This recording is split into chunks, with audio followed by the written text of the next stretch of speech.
wibereye iwawe mu gikoni rero uyu munsi ngiye kukwereka uburyo ushobora gutegura ginger bag. Niba ushaka kumenya uburyo wategura probiotic drink, so uyu munsi ngiye kukwereka icyo ugomba kubanza kumenya.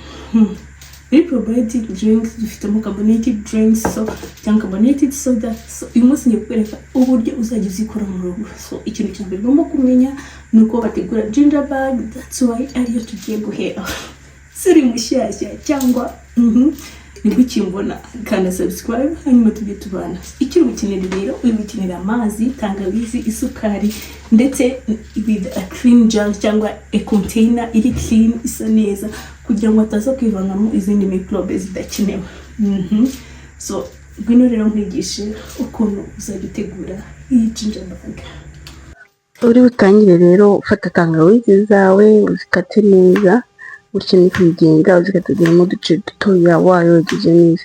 Tangawizi urayoza ukayirunga neza ukora utwanda twose, ariko ntabwo ukuraho kariya agashishwa k'inyuma, kuko kariya agashishwa k'inyuma niko karimo enzyme idufasha yuko ya starter yacu cyangwa ya ngiye ubundi ikora nk'iriya sourdough iriya bakoresha umugati, ni nk'ifuzo cyangwa nk'umusemburo mbese turi gukora uri speeding up rate of reaction during fermentation. Rero tugiye gukora nko kundi bakora sourdough, abantu bazura mugati barabizi ukuntu babanza gutegura iriya sourdough kugira ngo iriya starter bakoresha kugira ngo ize kugenda neza.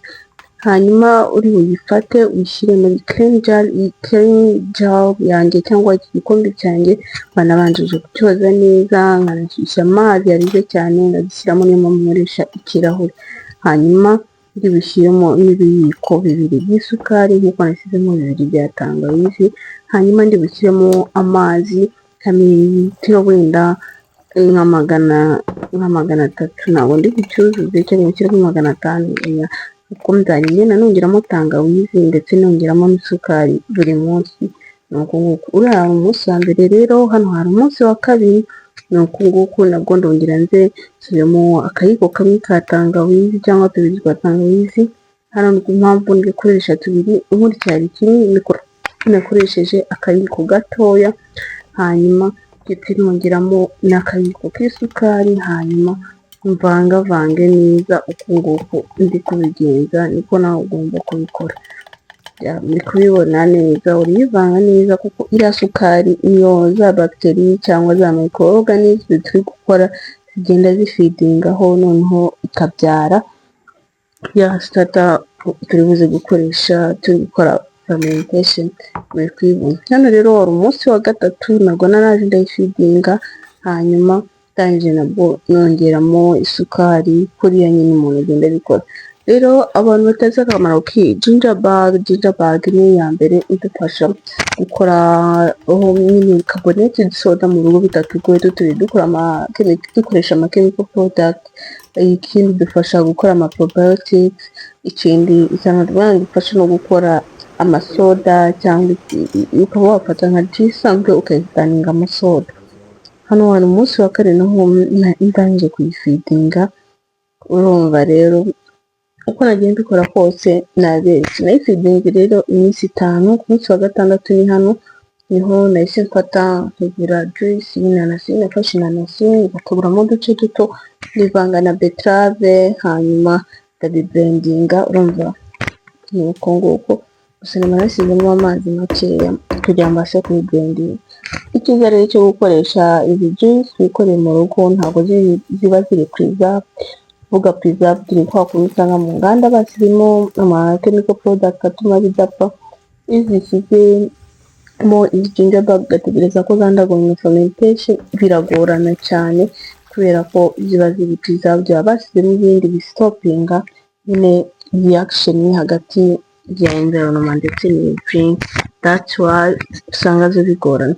Nurangiza rero urashyiramo n'agasukari kuko isukari iyo ituma ziriya microorganisms niyo zifidingaho. Ikindi kandi ngomba kubabwira tukiri aho ngaho, ginger bag iri homemade, ntago uba uzingana probiotics zirimo we nimwe ntabwo ya side effect yayo. Kandi ikindi kuko iri homemade ntuzajya ubona yajemo mode cyangwa ifite impumuro mbi ugira ukimenya. Ginger bag yawe igomba kubihumura neza uko imara iminsi, tangawizi kumva karahumura neza. Niba utangiye kunuka uzamenye ko ikoze nabi, uzamenye ko ifite ikibazo, uhita uyimena izaba yabaye uburozi. Icyo nicyo nabanza kubabwira. So hano rero nari namaze guteka juice. Mu kuyiteka rero nari nongeyemo cinnamon ndetse na cloves nk'ibirungo ngenda rero utuntu tw'uturungo sinabiheza. Noneho iyi niyo juice nari mfite nuko nguko yari imeze. Gusa iyi ginger bag hano urabona ko hari ku munsi wa gatandatu yari active, yari imeze n'ipfunduye ubona ko ari utuntu turi kugenda tuzamuka kandi iba imeze neza rwose kandi ibiryoshye kandi bihumura neza. Ndabibabwiye, niba usanga ginger bag yawe iri guhumura nabi cyangwa yazanyeho akantu kameze nk'urubobi hejuru, ugiye wihutira rwose kuyimena. Ndabibabwiye ujye uyimena kuko ntabwo izaba ikiri active, ntabwo izaba ikiri nzima.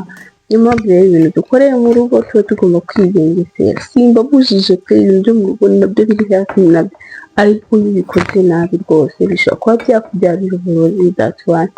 Ariko ku munsi mufite ubwenge mbabwiye ibyo muzajya mugenderaho. Yanitse ifite impumuro mbi, yazanye akantu ka mode hejuru ujye umenya. So rero twaba tugiye kumentinga juice, ibikoresho ni cinnamon, ni kuko gakeneshamo cinnamon ndetse na cloves. Impamvu ngenda mwongeramo rero uturungo dutuma juice yawe ihumura neza kandi ikavamo bombombo. Rero ngewe nk'umuntu ukunda gukora ibi bintu, iyi juice nayifamentinze urumva nazo nkora probiotics, ariko nyine ji nziza njya nkoramo soda ikandyohera nayifamentinze. Ni ugufata zobo ukazifamentinga. Zobo mvuga ni hibiscus cyangwa biriya bakunda kwita rosera, iri fermented, kaba karyoshye kameze neza cyane. Noneho urazifata ya ginger bag yawe, mwabonye ko twafashe y'amazi tukayakuramo, ukagenda usuka mu icupa and then ukagenda usukamo juice. Ni gute ginger bag bayikoresha? Urayifata nyuma ya minsi ukayisuka and then ukayisuka muri rya cupa, hanyuma ugafamentinga. Impamvu rero ushyiramo gakeya navuze ko ari nka starter cyangwa ari nka catalyst bishyiremo, iri speeding up rate of fermentation. Iki ikore rero kujya gutegura reaction none ibe fermented. None icyiza cy'iyi ginger bag, ngewe ubwanjye nimubwira abantu mfite even amajuice nakoze bwa mbere ndacyayafite. Namaranye imyaka 2 aracyari mazima, usibye ko ngubu ni inzoga nyine ngubu yabaye alcohol kandi nyine nayikora abantu bakunda. Abantu benshi bajya baza kandi ati mfite amacupa arenga, ninakoze amacupa arenga 50 kandi ntabwo ndi umuntu ukunda inzoga cyangwa iki, but I do it for my experience kugira ngo mbashe kureba ikintu nabitse imyaka ingahe. Nazibitse imyaka 2 na n'ubu ziracyakomeje, ntegereje kuzareba igihe zizazamo mode, igihe zizahumura nabi kandi ko zigenda zimara iminsi zigenda zirushaho kugenda ziryoha. Ahantu haje ikintu cy'inzoga cyangwa alcohol barabizi. Rero iyi ni starter nawe ukeneye iwawe mu rugo kandi irabikika. Hano rero nazibitse, urazipfundikira neza, hanyuma ukazijyana ahantu hatagera izuba, hanyuma ukongera ugafidinga ya ginger bag yawe, ukongeramo amazi, hanyuma ukongeramo n'isukari, ukayibika nayo ahantu hatagera izuba. Kuko iyo ugezemo izuba rirabyica rwose, hahita hazamo mode, ugasanga reaction yawe irapfuye. Ahantu hari dark hatagira izuba, hanyuma ukajya uyifidinga byibuze rimwe mu cyumweru. Ubu ngubu nibwo tuzakifidinga. Hano rero nari natangiye gukora fermentation, nakoze iminsi 3, iri ahantu ziri dark, hadashyushye cyane, hari ubukonje bukeya kandi nabwo nyine hadakonje cyane, ku minsi 3, hanyuma ugategereza. Today it's the last day of our fermentation. Uyu ni umunsi wa 3 rero mukano ko zabaye fermented. Dongo nabanje kuzifungura, murabizi ukuntu zijya zitomboka, that's why ndi kubona zimeze gutya. rero ni gutya za probiotics zacu zimeze twakoresheje ginger bark zirumva sinzi kunzi nayobye iyi ngiyi nafungura gake gake because biratumbuka yeah that's why ngenda ngira gake gake iyi ngiyi ifite amakari cyane not as this one iyi ngiyi impamvu nuko ko iri cupa rimera nkaho ritambutsa that's why yo itatu kuko rero twabisezeranye murabyibuka n'ababwiye ko nzagenda mbabwira n'akamaro k'izi probiotics izi ngizi zabaye ready ubungubu twazinywa rwose none kugira ngo nk'ingiri kubona ko ifite amakari cyane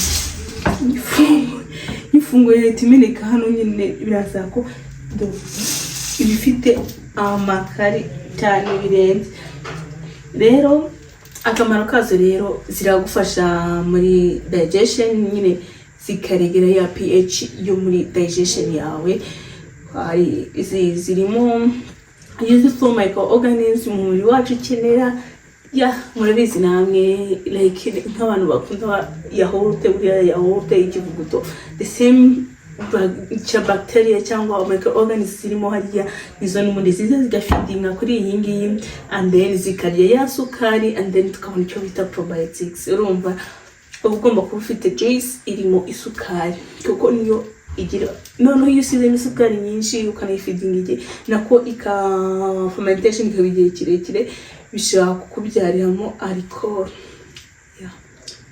alcohol kandi ibi bintu rero bikoze nabi ukabikorana umwanda instead of getting an alcohol ushobora kugira ethanol ishobora no kukwangiza amaso iki ibi ni ibintu rero bisaba ngo ubizi ufite isuku kandi ubikora neza so rero kugira ngo stopping fermentation nkagutse ngewe ntago intego yanjye ari guproduce nani alcoholic drink cyangwa beverages ifite alcohol hejuru just for me I want those kind of probiotics ubungubu ngiye kwistoppinga I have to change the container and then nkayishyira muri freezer and then fermentation ikaba stopped yeah nuko nguko bigenda so nizere ko rero bahaye usobanura kuri probiotics ndagenda ndigisha n'ibindi uburyo fermentinga ibine imbuto ibiki something like that kandi mujye muri comment let me know ibintu bindi nagenda mbigisha ko ubungubu no preservation yo ngiye kwibaza iyi juice gutyo ushobora kwibika umwaka ariko ko imara igihe ariko rigenda yiyongera itarapfa ikinzima kandi gifite n'impumuro nziza nuko nyine ntabibumbisha ariko ifite agahumuro keza akanonesi kawo kumvamo akabicuti kaba karimo yeah nibyo ngibyo rero so dusabwa rero urakora subscribe and then sharing video ku bandi bantu hanyuma dukora umuryango mugari tujye twigira rwose ibi ni ibintu natwe dukeneye ni ibintu wacu ukeneye ni ibintu ushaka kwikora mu rugo bitiriwe bigukostinga amafaranga menshi ahandi ubundi usanga probiotics zihenda hari n'abazigura ziraza muri pharmacy ubundi nta kindi buguze ni zizayi microorganisms nashaka kwikorera mu rugo ubu rero yamaze kubira ibyo yagombaga gukora yabikoze so reka tuyisuke hanyuma murebe kuno ibimeze nuko umva ugomba kuyisuka nyine ndiyumva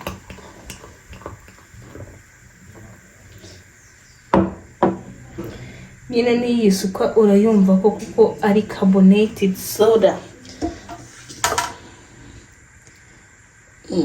uko imeze kandi imeze neza rwose sinibaze ukuntu rero waguma moment of the truth hano ngiye kubabwiza ukuri rero how it tastes like sinzi ko narivuga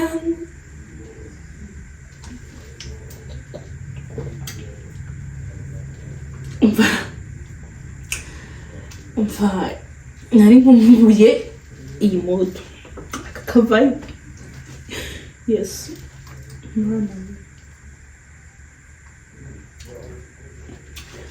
sinibaza kuntu hari abantu mu kinywa ibiyere ngano abarundi ngo ni ibiyere hari izi probiotics wakikorera mu rugo zoroshye gukora kandi zifite n'akamaro we kandi byoroshye sinzi ko nabibabwira kiryoshye karengetse.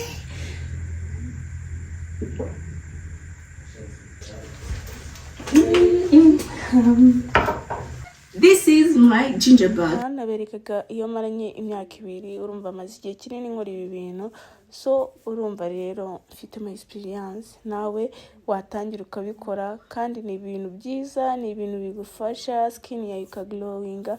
Murabona nanjye ukuntu uruhu rwanjye ruba rumeze, nta bintu byo nkoresha by'ama skin care cyangwa icyo nkora ndya neza hanyuma nkiyitaho nkabanzi ko my god imeze neza kandi nta kintu bikesha usibye izi probiotics, kuko ntabwo ngiye njya mu isoko cyangwa muri pharmacy ngo ngiye kugura probiotics cyangwa ibiki. So rero icyo usabwa rero urajya muri comment aho utasobanukiwe unyandikire, ndi hano rwose ndagusubiza. Kandi we watwanye muri iyi video wakoze, Imana iguhe umugisha. Bye.